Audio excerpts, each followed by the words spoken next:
Let's talk Ghostbusters 2.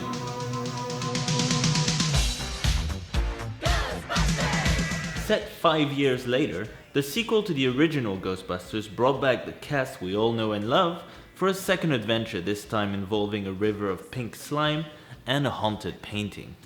Now that I say that out loud, it sounds bizarre, but let's keep going. And while this movie is often seen as inferior to the original, I maintained for the longest time that it was just as good. Is it though?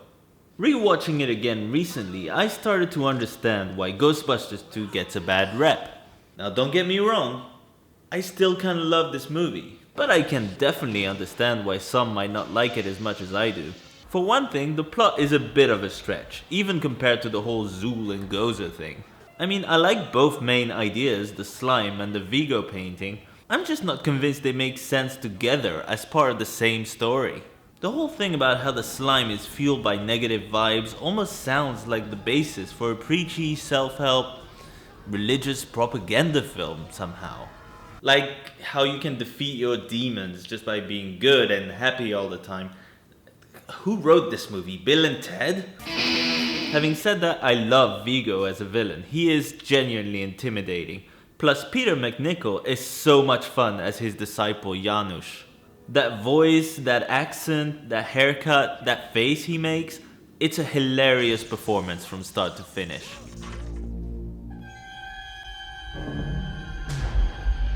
The real moral of the film should have been everything's better with Peter MacNicol in it. It just is. Why are my drippings with goo? Some mention how it's too close to the original film in structure, and I can definitely see that. There's a big problem, the Ghostbusters come together to one specific location, there's a big crowd, a giant creature, they fight, they're covered in stuff, they win, the end. But I would argue the threat is very different, plus the Ghostbusters themselves have changed a little, as New York has turned its back on them for some reason. Bummer.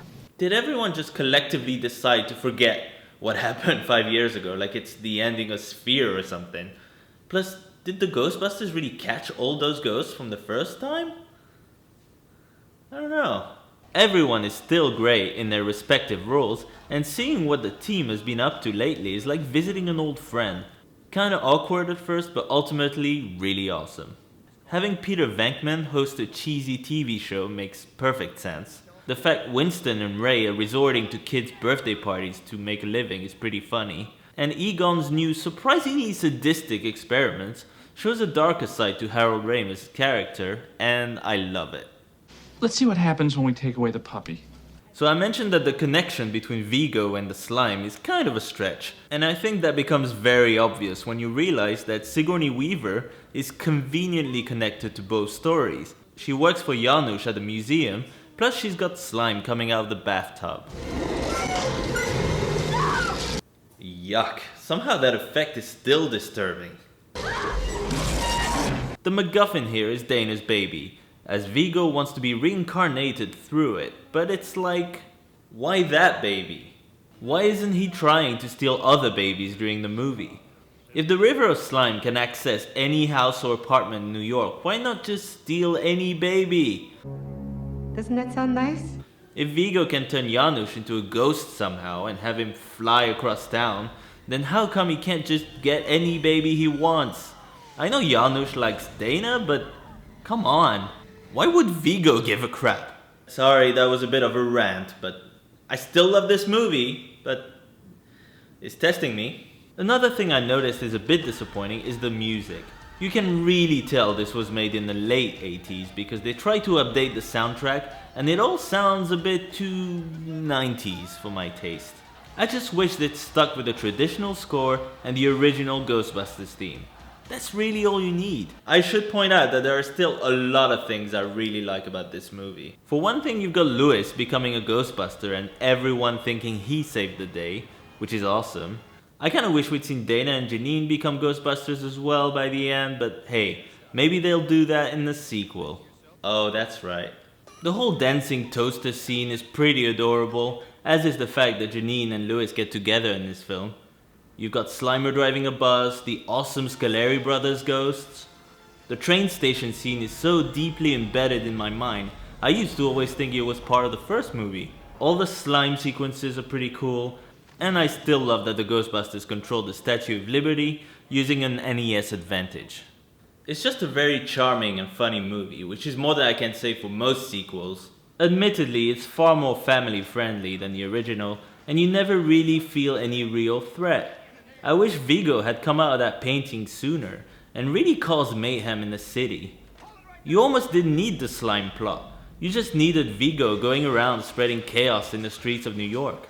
As it stands, we get a surprisingly underwhelming climax which never really leaves the museum. Viggy, you have been a bad monkey. Alright, so it's not as good as the original, you guys were right. But, you know, it's kind of like Temple of Doom or Back to the Future 2. I still love the heck out of it, and I will gladly rewatch it anytime. Wait, why are they wearing the Ghostbusters 2 movie logo on their clothes? Doesn't matter, I still love it. Wait. Why is Lewis a lawyer now, all of a sudden? Doesn't matter, still love it. You still have the original cast, plenty of good jokes, cool special effects and fun characters, some standout sequences, a cool villain. It's still Ghostbusters. Do, re. Be gone. Which is why I'm still gonna give Ghostbusters 2 4 dancing toasters out of 5. It's not the original, but it's still a classic comedy. Plus, it's not a remake. Just saying. Then, Ghostbusters! Pack strapped to their back, screaming, Ghostbusters! Yo!